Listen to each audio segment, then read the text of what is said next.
Magandang araw sa inyo mga kapatid. So ngayong araw na to ay December 26 kung saan ay maraming sale sa mga shopping center dito sa UK. Simula hanggang 30 to 70% discount ang binibigay ng mga shopping center dito mga kapatid. So nag-iaya si Mrs. na mamili raw kami para sa mga bata. Kasi nga biglang laki yung mga anak namin mga kapatid.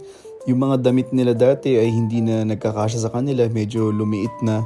Kaya bumili kami ng mga bagong damit sa shopping center para sa mga bata, mga kapatid. Saka hindi naman kami basta-basta namimili ng mga designer na mga damit para sa mga bata. Kasi nga syempre, ilang buwan lang yan, 3 hanggang 6 o 1 taon lang ay biglang liliit na yung mga damit na binili ninyo mga kapatid. So bumili lang kami sa mga mumurahin kasi nga syempre sale.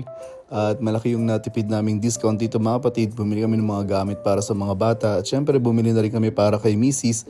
At ako naman, hindi man ako masyado mahilig bumili ng para sa sarili ko mga kapatid eh. Talagang inuuna ko yung mga pangangailangan ng aming mga anak, lalo na si Tayshan, si Sophia, at kay Mrs. mga kapatid ako, tsaka na.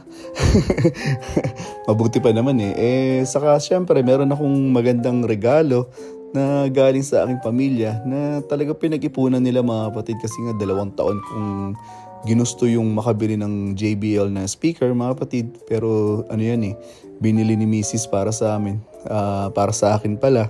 So ayun, masaya na ako para doon. At syempre mas masaya ako pag nakikita ko yung na masaya yung aking mga anak at nakukuha nila yung gusto nila at nabibili namin yung pangangailangan para sa kanila mga kapatid. Ito lang, talagang enjoy lang, lakad-lakad, pasyal-pasyal na rin ngayong araw na to kasi wala akong pasok ng Pasko saka Boxing Day. Ayun, salamat po.